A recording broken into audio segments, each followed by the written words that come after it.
always my trusty, faithful, and amazing partner and sidekick. Not even sidekick, that's a terrible term. My partner in It crime. is. My Oh my partner, gosh, I'm yeah, so offended.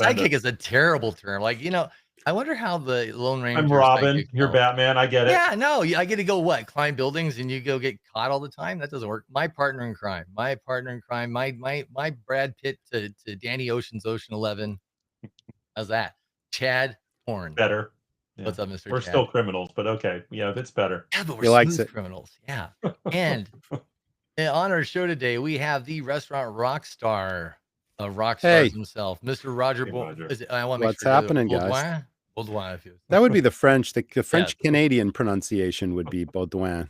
Baudouin. Here Yeah. it's pronounced every which way, like Bedoin and Bowden and Doink, Bodwin. doink. And yeah, it's like people get it wrong all the time. Well, either way, Roger Beaudoin, thank you for coming on the show. Thank you for spending time with us. Thank you for taking my call. Like, just thank you. Couldn't think of anything more fun. Awesome. So everybody, if you're watching along, you know our show, or at least we're learning our show, and it's usually about talking to people that are doing really cool things in the industry. We are talking about technology. We are talking about culture. We're talking about all things that have to do inside the space of hospitality. And I think what's a really interesting dynamic, and Chad, you're seeing, I'm sure Roger, you're seeing it too. When we look at LinkedIn, LinkedIn's changed. All right. When LinkedIn first kicked off, it was very structured and rigid. And I think I was even one of the, I call it a LinkedIn Nazi. You're not supposed to post family photos here. You're not supposed to get personal. That's for Facebook. Take that somewhere else. Have you noticed that? It's evolved. I've never tried to do it. Oh, yeah, I do. I don't know about family photos. I stay away from the Yeah. kid business, but I do stuff like, hey, there's a hurricane coming to our house. There's something interesting happening. Chad, you do a little bit of it too. We're not Yeah, completely social. We don't parade our kids around, but there's no wrong answers. But it's a it's getting balancing different. act. Yeah, Yeah, and neither extreme is right? So the balance is somewhere in the middle. It can be tuned to the person, yeah, but you got to stay away from the extremes. yeah. I agree. And the reason I brought it up is when today social selling has become more, let's say, vulnerability based. Like people want to know that there's a human being behind the scenes, that they connect with it, because when all things are equal in software or services, and all things are equal, so it boils down to people often. And I think it's an interesting strategy. Um, and Roger, when I saw you out there and how you work with the idea of restaurant rock stars, and you focus a lot on leadership principles, right? I'm You a focus. huge believer in leadership. You also, I noticed you do a lot of stuff on gratitude and just general. The way you run a business starts at the top, right? And it trickles down to the rest of the organization. Well, thanks for saying that because a lot of people run restaurants, they don't run businesses and they're not building strong brands. And that's the huge difference. Once you build a brand, then obviously loyalty, affinity goes up. You can sell retail merchandise, you can have additional profit centers. People think of you first. But when you're running a Yeah. restaurant, anybody can run ABC restaurant. Not everyone can run a business. And I think that's where my success came from. I think the run's an interesting turn too. You can run a restaurant, you can run into the ground, you can run it in all kinds of directions, right? That's true. Yeah, yeah. You can run a team. You can run a team of horses and break them. Yeah, it's interesting. I think run is an interesting kinetic word. Chad, It's hard to run away from a restaurant once you get into it, though. that's right. A lot of people are tied to the restaurants and they can't run away from it because their life is on the line. This is the business we've chosen. It's- Chad, you've been around a lot of different restaurant organizations out there, right? Yeah. And culture seems to be an anchor. In partnership world, definitely it mixes in too.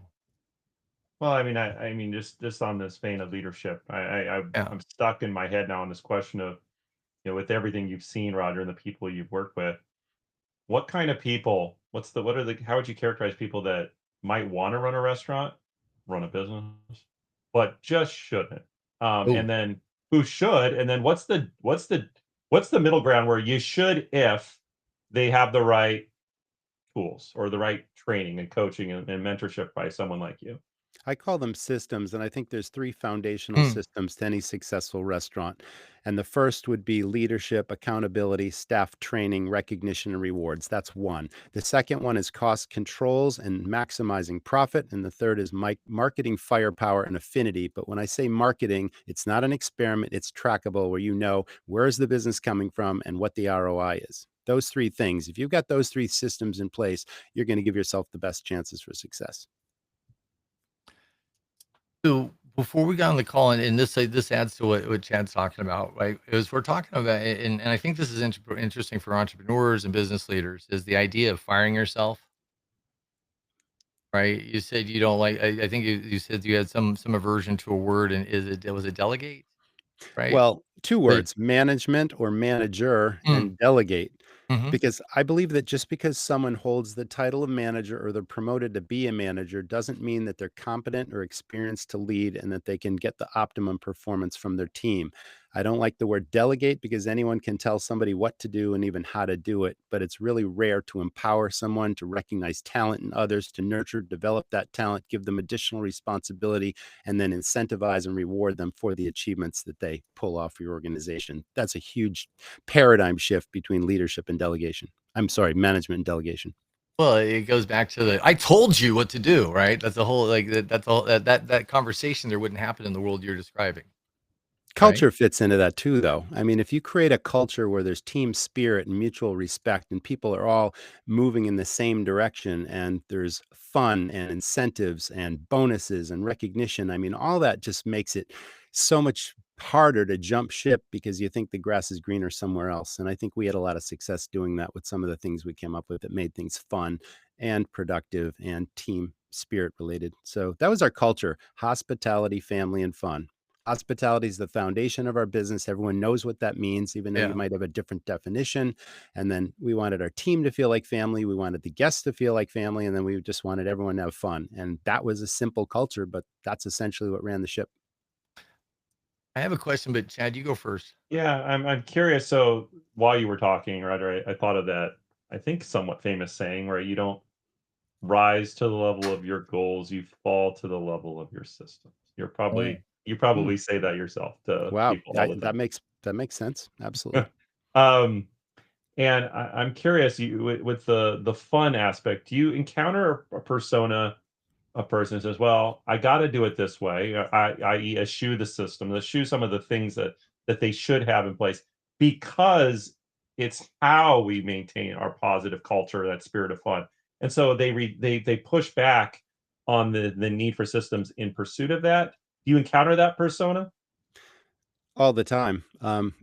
Well, let's go back to the employee thing. I've consulted to several restaurants where the inmates are running the prison and the owners are held captive by the Yeah. inmates. And the whole idea is we need them more than they need us. And I'm afraid if I step in and tell someone what to do or reprimand them or give them some disciplinary, they're just going to bolt. And I need every warm body I can get on the floor. So, yeah, a lot of owners are held hostage due to this labor crisis, short staffing.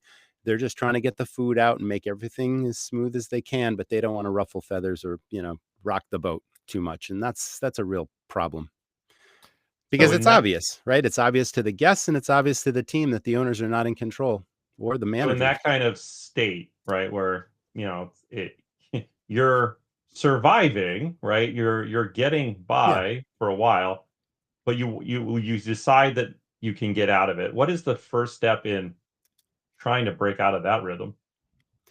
Well, again, there's setting clear expectations. There's setting yourself as a leader in charge, setting an example for others. And then there's the accountability piece, which is critically important. You need to hold people accountable to fair and reasonable standards based on their, I call them career descriptions, not job descriptions, because I never wanted people to think of their position as just a job. Okay, we're in it for a couple of weeks, a couple of months, then I'm going to go get another job somewhere else. No, I wanted to Right. show you that if you stay here, buying other restaurants. There's going to be clear progression. You can become a leader. You can become a kitchen leader. You can do all kinds of things. And I created what we call entrepreneurs within my entrepreneurial Mm, company. And I love that word entrepreneur. Not everyone knows what it means, but we know that an entrepreneur takes a risk, to start a right. business in the hopes of making a profit. And there's such a long list of expenses. And that's a really challenging thing to do in the restaurant space. But an intrapreneur is someone who treats the business as if they owned it. They feel empowered to improve the business and they're incentivized to do so. And I had people in all of my restaurants that were entrepreneurs where I worked on my business. I didn't have to be there. I wasn't tied to it. I could go out and do other projects. I could buy other businesses. I could spend lots of time with my young kids when they were growing up, which a lot of restaurant owners are missing. And Yeah. the key was these systems and the leadership and the accountability and recognition and rewards, clear disciplinary procedures, career descriptions. It's all a template. So when you're talking, I hear my grandpa saying his quote to me all the time, which is, "We teach people how to treat us. We teach people how to treat our businesses. We teach Mhm. people what we'll accept, what we won't accept." I think is germane to the things you're talking about. Um, and I've had this struggle before, running as being part of leadership team, and then there's that moment in time where you're friends, almost on the border of being friends with the team, right?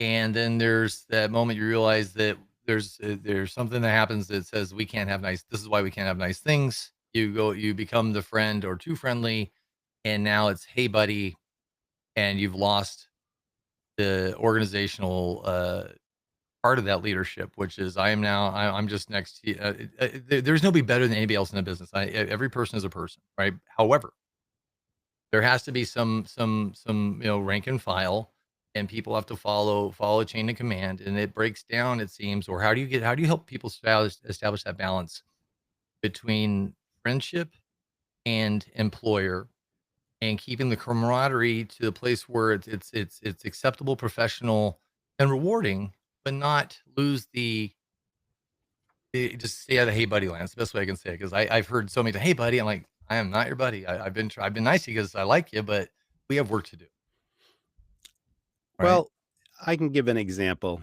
I sold all my restaurants in 2014, but then had the brilliant idea of buying another restaurant just before the pandemic happened. And normally, when there's a change of ownership, the existing team members get really kind of squirrely. Is this guy going to Yes, be a yes, jerk? It's like we yes. like the way things are. People are resistant to change, all that. And you've got to set sort of a vision for the future. So I sat down individually with every single person and I told them who I was and what I'd done before and what my vision was for the business and where these people fit in if they wanted to fit in. Mm, And then all the things we were going to do that were going to be different than a typical restaurant. The culture piece is this, the recognition is going to be this. We're going to have team building, we're going to have incentives, we're going to have contests, you're going to make lots of money. It's going to be so you paint the picture. right. But then there's a you don't ask, you don't get aspect to this because there's a lot of things that you might know or be unaware of that are broken that are making lives difficult for your team members. And if you don't ask them what's broken, like that's the case I'm making. It's like I buy Yeah. this restaurant. I asked everybody, what's the challenges here? Is there anything we can do to make your lives easier, more fun, more productive, your job, whatever? And they sing like canaries, but only if you ask them. And I had a baker, and she had to come in at like 3 o'clock in the morning and make like 300 cranberry and blueberry muffins and giant cinnamon buns. She had this huge workload ahead of her every single day. We had a giant mixer that I inherited. It just happened to be there. I wouldn't have known if I didn't ask. She's like, Right. I'm in the middle of a batch. I got the 60-quart mixer full of dough. And every once in a while, it just stops in the middle of the batch. And I got to jiggle the plug or kick it or try to make it work again. It's really frustrating. We fixed the mixer. The kitchen says, "Oh, the kitchen's way too hot. There's no ventilation. There's no rubber mats on the floors." We went out and we bought him those really comfortable Skechers shoes. We got the rubber mats. We air conditioned the kitchen, and now everybody's happy and productivity goes up. Who knew? You Yeah. don't ask, you don't get. So it's all about vision. It's about involving people, giving them a voice and an opinion where they know that we are part of this system and that we Hmm. can make things better if we contribute. And I always encourage people's ideas. I had one program where this all started just on a lark. I realized that people in the trenches see things that I don't necessarily see every day because they're doing that same job, whether it's a Yeah. dishwasher, a line cook, whatever. So I got the whole team together one day, and I probably had 30 or 40 people in the dining room. And I had all these flip charts with Sharpie markers, and we had donuts and coffee and all that kind of stuff. And I said, you know what? You got a good idea. No idea is a stupid idea. You see things.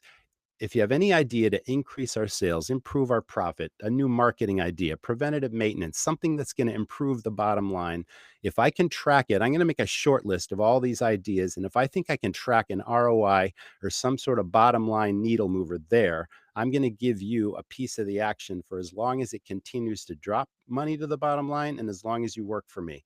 And then 10, 12 years later, people are still collecting extra money because 10 years ago, you came up with a great idea that still works. Where I do you love see that? that. right? That's awesome. That was powerful stuff. I mean, this is the team building. This is the culture. This is what, Yeah. wow, no other business is going to do this. We're staying here. And I had a 15-year-old dishwasher. He was my first employee in my first restaurant 30 something years ago. And the kid just, I could just tell he had something special. Within 3 weeks, he's asking me, is there anything else I can do besides being a dishwasher? Can I lock up for you at night and turn off all the lights and make sure the pilots are in, all that kind of stuff? Send the credit card batch, if you remember what that means 30 years ago, right? Yep. I gave him a chance and the kid never let me down. And then 2 weeks later, he's like, can you teach me more about the business? I'd like to learn the financial side. So now I'm involving him in the business and I'm giving him additional responsibility. So he stayed with me for 15 years. He rose to be kitchen leader in 2 of my restaurants. And then he left me 15 years later at age 30. Why? To start his own restaurant. Ah, I This love is that. what's possible in this business. You don't need a formal education. You just need the passion. You need to learn and you need a mentor. You need someone that's going to show you the way, right? Simple Absolutely. stuff, but it's fun. It was fun for me. It was encouraging. It was awesome to see this kid just really grow within the organization, and very fulfilling. You need Roger, places to be fulfilled in this business too. you reminded me of a conversation Beck and I had this morning, right? So you are very experienced to the point where it's like you can come up with the ideal system, or nearly so, for any restaurant, any process. Yes, How much do does it help, right, to maybe accept less than the ideal, to involve and give others on the team a chance to Ooh, be a part of creating the process themselves, as a means of stretching themselves and having input into the process versus just saying, "Here you go," right? How do you walk the nuance between the 2? well, it's funny because while I was starting this very first restaurant, I was interviewing for a job in the ski industry 30 something years ago. And I kind of talked myself into the room. And I'm having this meeting with the vice president of marketing for a guy who ended up running 9 different ski resorts for this company. I got promoted into that company while I'm simultaneously running a restaurant. But here's the point. The point I'm making is I talked myself into the room, but they did not have a job open, but they saw something in me where, wow, this guy can really make some things happen in this company, right. but we don't know where he fits. So the guy literally tells me, go out there and create your own job in this company that's going to put 3 times X the bottom line what your salary is, and then we'll hire you. So I had to go home and figure out what I was going to do to move the needle on this company. I ended up doing that. I got hired. I gave them the results they were looking for, and I would still be, well, that company went public on the New York Stock Exchange a while ago and it went upside down shortly thereafter. But you get the point I'm making. Yeah. It's like involve your people and give them opportunities to shine. And I totally would encourage someone to come to me with an idea and say, hey, I think I can do this in this business. That goes back to that entrepreneurship thing. Absolutely. You don't always have to, point the way. You can just encourage that type of an atmosphere or a company culture and let people know I'm open to new ideas. You got an idea? I'll give you a piece of the action. I totally support that.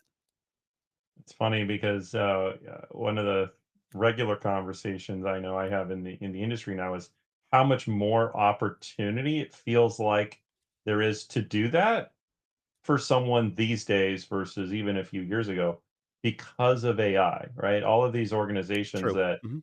are just not as with it with technology, and so there is no DNA around innovation, and that was maybe fine a handful of years ago, but now there's such an edge you can get easily through some of the the crazy AI tools that someone doing just what you said, "I'm gonna come to you, I'm gonna figure out what I can do to add value here." Um, there's so many companies, so many groups in this country where that for the right person, there's crazy opportunity. Totally agree with you. Well, Right? I do believe that's also a house of cards, though, right? Like if you're hiring somebody, let's say they're not on the team yet, and they're passing themselves off as the real goods. ChatGPT wrote their cover letter. ChatGPT wrote all their information and responses. ChatGPT, you hired ChatGPT. You did not hire this person. You know that they know how to work with ChatGPT. The question, do they know how to do the function, is now kind of lost in, well, let's see, because all the written stuff can be completely fake now, right? Or close enough. I mean, you might give them credit for going, oh no, EM dashes, knowing conclusions, knowing a world of's pretty good. But the reality is, I know actually, I won't say names, but I know an executive who did his whole, business plan using ChatGPT, gave it to the C-suite. The C-suite goes, "Okay, execute on it." He had no idea what any of it meant. Well, to that, I would say I always personally interviewed people, even Yeah, 20 years into my restaurants, because I wanted to have an input into every person that worked for me. They had to represent our brand well. They had to be the right kind of person. They needed personality and approach more than experience. We'll train the rest. It's about your personality. I've always believed this business is show business, it's entertainment, and you're not a dishwasher, a busser, a host, or server, or bartender. You're an actor on stage. So that's the huge part. So, but when I sit down to interview people, I would ask them questions that they couldn't come up with a canned answer for. They were genuinely to get to the true right. heart of who this person is.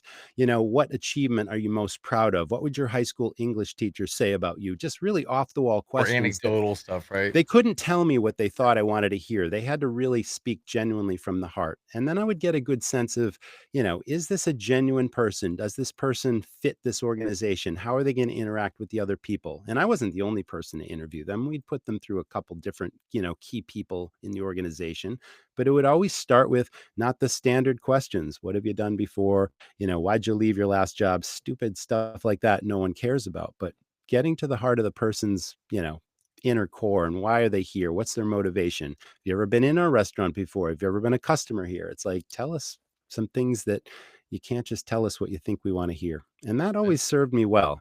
And then we did mentoring and shadowing, which was hugely important. I didn't just turn somebody loose to see what they could do. They would shadow an A player, I'd call them, and even several A players because people have different personalities, different best practices. You can pick that up from different Yeah. people.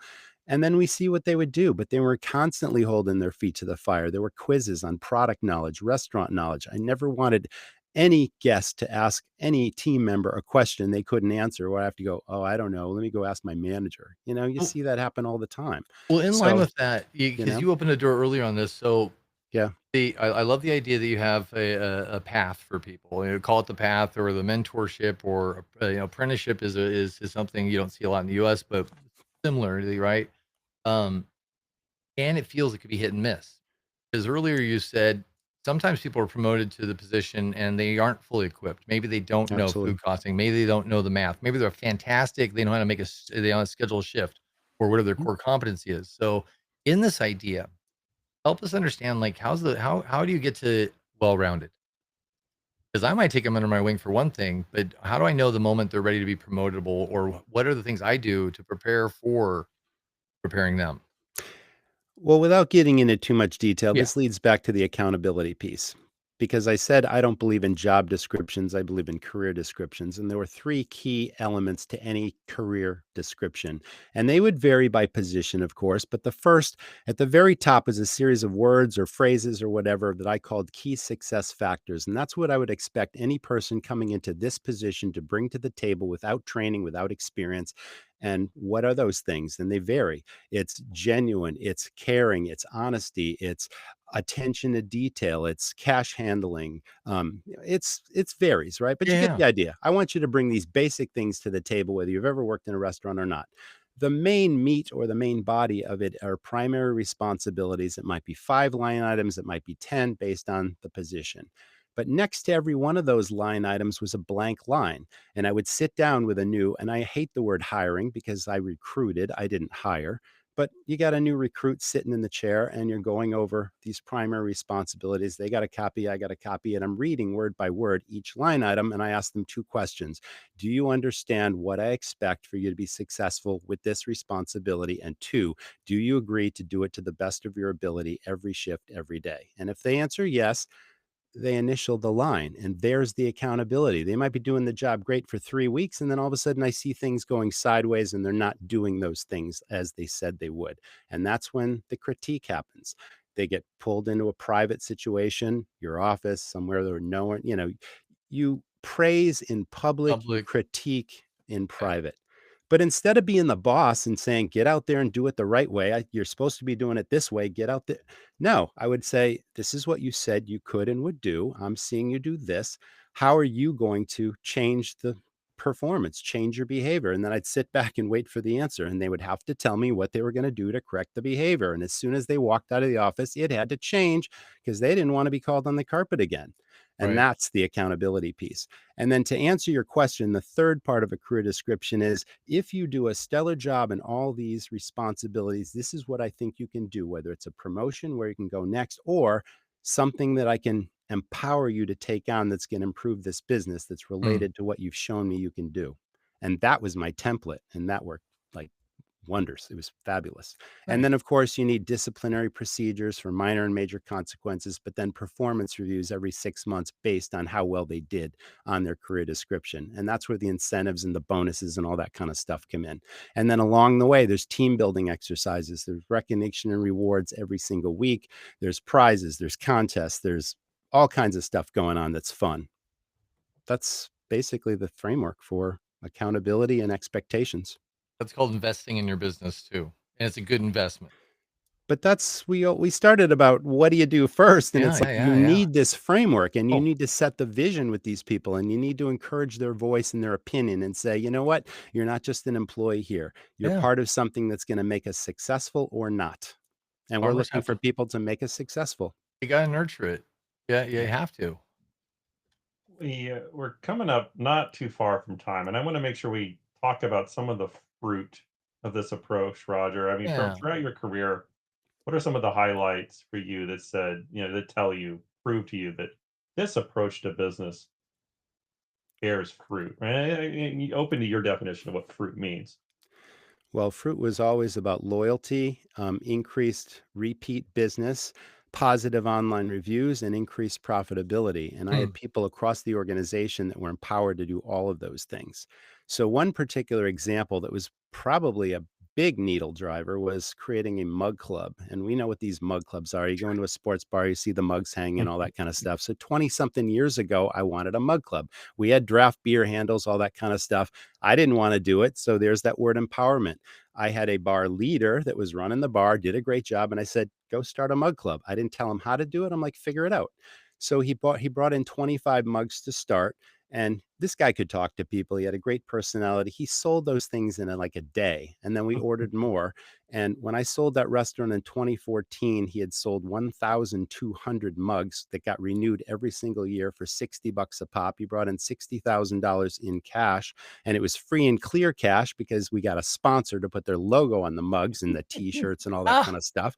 So all we had to do was give great service to the guests, and they invited all their friends to join, and it just grew like coral. And then the social media thing, and that's what built affinity for my biggest restaurant, and that was huge. So, but you think an extra 60 grand a year is nice, and it sure is. You can do a lot of damage with that kind of money. Special right. projects, new equipment, hire somebody, whatever. Yeah. But the kicker was people that used to come into the restaurant maybe twice, maybe 3 times a month are now in there 3 and 4 days a week, and they're eating the food and they're drinking the beer, and then the ladies say, "Well, how about a wine club for us? We drink beer sometimes, but I'd love a wine club. I'll Right. pay you 60 bucks to have a nice little special glass of wine." And then we did that. And then they said, "Oh, can I have a rum and coke in my mug?" "Of course you can." And that's what grew the business. So imagine the extra spending of the core audience that are now in there 3 and 4 days a week, and that's your brand Mm. army that's spreading the word. They're evangelists for your business. They're influencers, and they're paying you to do it. That was Well, powerful stuff. what's one of your favorite restaurants or restaurants that you're most impressed by, inspired by, that set the bar maybe even higher than you have in certain areas? Well, I live in Portland, Maine, and it's a huge foodie town. And a lot of people compare it to San Francisco for number of restaurants per capita. And there's a whole bunch of James Beard Award winners around here, but I'm not a huge foodie. I don't need foo food. I'll eat comfort food. I'll eat all kinds of stuff. But there's one place called 4th Street that has been iconic for at least 30 or 35 years, and it's chef owned. He's a James Beard Award winner, but it's all about the show again. You walk through the door and everyone treats you like you're the most important person, even if you're first time visitor. There's a wood burning oven. It's all a show kitchen right in the middle of the Yeah. floor. You see the action. The ambiance is stellar. The food is over the top. And the service is just fantastic. And again, there's that winning formula: food, service, and ambiance. So that we go there for anniversaries and special events, and we're always treated like VIPs, even though we're not regulars, you know? What's your version of that, Chad? my version of that. Yeah. It's so there's less of a show, but I think for me, it's, amazing service, amazing ambiance, but that it's that every single item on the menu is truly exquisite. They put so much effort into their and Is this like an and Alinea kind of thing in Chicago or? well, it's in Somerville, Massachusetts, just outside of Boston, Yeah. called Sarma, and it's like, my gosh, sometimes you go to a restaurant and Yeah. there's one thing, right, you try, it's like, "Oh, that's amazing, amazing, amazing." But, like, here, it's everything. It stands out in a very unique way, and that's an aspect of hospitality for sure, and so that's kinda my mind-blown restaurant every time we go. There you When go. a That's a special secret occasion. sauce, right? That's what we call Yeah. the secret sauce of a successful place. And you just feel it the minute you walk through the door. And there's where the social media buzz kicks in and all the, the free marketing versus those experiments we Right. talked about.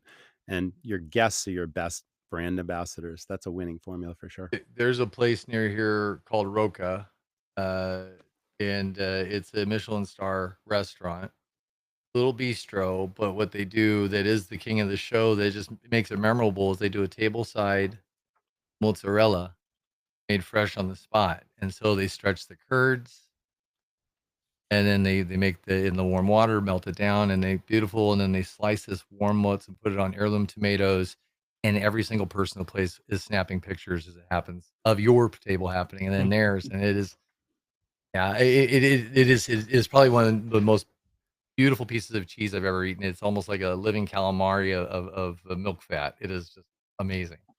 That's what we Um, call a hook.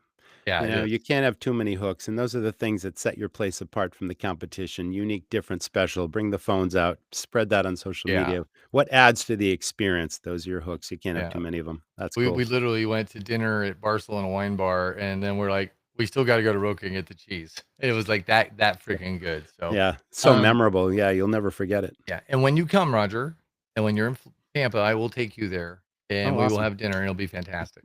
Oh, I look Um, forward to that. yeah, actually, Eric Knott, our friend, shout out Eric if you're listening, he's somehow tied into Roca as well. Um, Chad was leading us to this next spot, which is, your years of experience, all the things you've learned along the way, being a restaurateur. And ultimately, at some point in time, we started hanging shingles and planting flags, going, you know what, I'm going to take what I learned and I'm going to do something with it. And I told myself I wasn't going to, do a plug, but and this isn't a plug, but I want to know what you're doing because I think it's really interesting and meaningful what you put together at Restaurant Rockstars. Um, because I mean, my dad had bars and restaurants growing up. My dad died homeless. My dad gave away the shop and gave food to friends and just ran it into the ground. Thought he was doing the right thing because everybody loved him, right? And I love it anytime somebody talks about as well. I love John Taffer, the work he does, because he helps Mhm. people figure out their Absolutely right. bar menu Mhm. and lower, and make money. And these things can be generational if they do it right, right? It can be something that lasts an entire family as long as they want it to last. And so what you're doing is extremely meaningful. So tell us a little bit about what Restaurant Rockstars is So and how it helps. we do 4 things. So we have the Restaurant Rockstars podcast, of course, and we interviewed John Taffer, and what an amazing interview that was, months ago. I also speak on a national stage at major restaurant and food shows. I personally coach restaurants because I have a passion to give back and to help others over these challenges and pain points. Business failure really, really pains me. So it's like anything I could do to help restaurants. Yeah. And then we sell an online learning management system called the Restaurant Academy. So just about everything we talked about today is literally a turnkey template in the academy. But the biggest piece is it helps a restaurant create those entrepreneurs where you can assign any of the lessons, any of the courses, the financial piece, the staff training piece, the marketing, anything to any person, watch and track their progress and give them an incentive for improving your business. So that's pretty powerful stuff. And how is that delivered? Is there, I mean, so it's a set of courses. And I know you said that you can have actually people allocate that to, hey, you need to take this class and you Mhm. task them with it. Yeah. Yeah, it's just a learning management system. So obviously you pay for the product, give us a unique username and password that's your login Mhm. code, and then you can log in 24/7 from any device. And I hate to call it a course because that makes you feel like you're going back to school. If you're a leader or an owner in a restaurant and you know that your number one priority is the leadership piece, you put that in place first. Or maybe it's the marketing. Maybe you want to start a mug club, go Yeah. there first. Maybe you want to train your staff in hospitality and salesmanship. There's a video series there called Sales Stars. It's doubled and tripled check averages for restaurants, my restaurants, other people's restaurants that have the academy. But again, it's 6 modules, it's additional profit centers, it's the cost control and profit piece, it's the staff training piece, it's leadership, it's marketing that's trackable, and then we also have a module on logistics. If you're starting a very first restaurant and you have no idea how you're gonna open the doors of this place, it's every single thing you could think of to put all those pieces in place to start your own restaurant. So it's all those things. Yeah. That's awesome. So, what of those things, what do you spend most of your time facilitating? Always trying to improve the academy, always adding new content to it and keeping it up to date, of course. We spend a lot of time doing that. I podcast, geez, I record several episodes a week, even though we release one per week. I spend quite a bit of time doing that. I really like the speaking piece because it gets me in front of an audience live face to face. So not only do I present these things that have made me successful and give these people immediately actionable tools to improve their business, but I talk shop with them on the floor. So I'm there for a couple hours. Hey, I'm a tall guy. I'm 6'6". You can't miss me. Come on up, ask me anything, and I'll chat with you. And I love doing that. So the shows are really fulfilling to me also. And then we do webinars as well, besides the podcast. The coaching thing is really fulfilling, helping them solve their challenges, increase their profitability. So it's kind of a mixed bag of all those things. That's my day. That's my week, every week. So Roger, my neurospicy brain went a little nuts when you were when you were talking about I don't like courses, Yeah. right? Hmm. Um, I also like all the things you don't like because you have these great replacements. It's so when you're talking about courses, and so I used to work with the bar association. The bar is a concept of their courses, but they call them CLE, right? Continued legal education, Yes. Hmm. right? And then I'm like, Yeah. hmm, what's our version of that?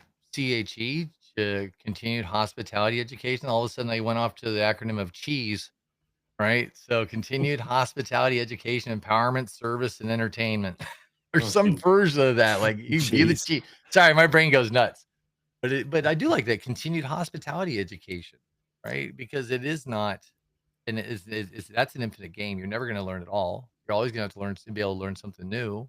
Lawyers know it. There's other industries that do say the same thing for real estate agents as well. CREs, CLEs, why not CHEs? Well, I certainly encourage people to learn as much as they can about their business, and that in and of itself is working on the business, not in Yeah, it.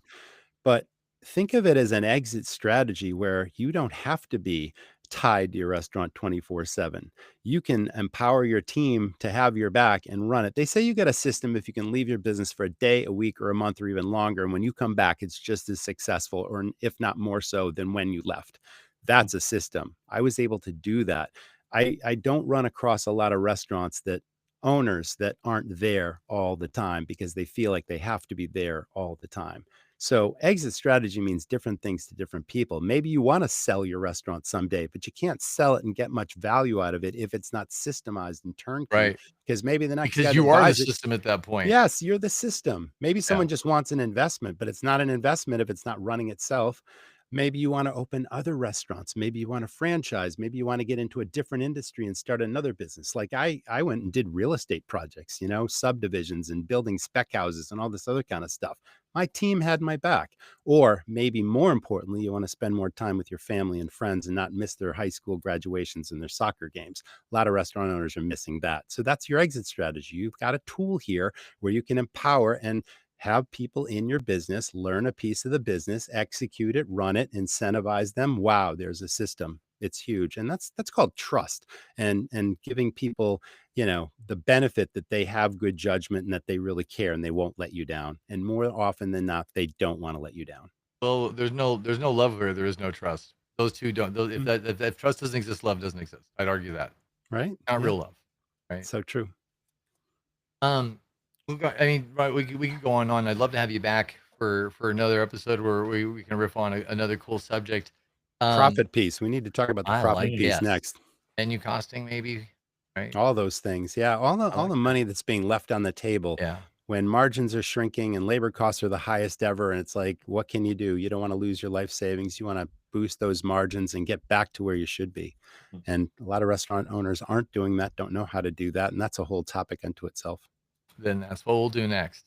So, guys, Awesome. this has been Roger Beaudoin or Bodine with Restaurant Rockstars. He's got a fantastic learning management system. Sounds like everything he said here says that this is built with the mind of helping the owner operator, of helping you get out of the weeds, helping you hand off these things that probably shouldn't belong to you anymore, or at least help you ask the questions. Should this belong to me? It's almost like being a hoarder. Does this love you anymore? No, this can go in the pile, right? Um, but Roger, thank you for sharing your time with us. Thank you for sharing your insights. Uh, I know that you'd mentioned that you're active on LinkedIn, and Yes, your website is restaurantrockstars.com. it is. Fantastic. And if anyone has a question or challenge they just want to talk shop about, I'm happy to answer emails. And my email is roger@restaurantrockstars.com. And that silky smooth voice will answer too.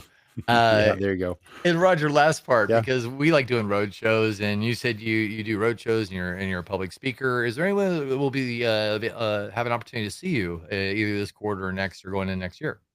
Yeah, I'm speaking at the California Restaurant Show in Anaheim, August 3rd through Hmm. the 5th.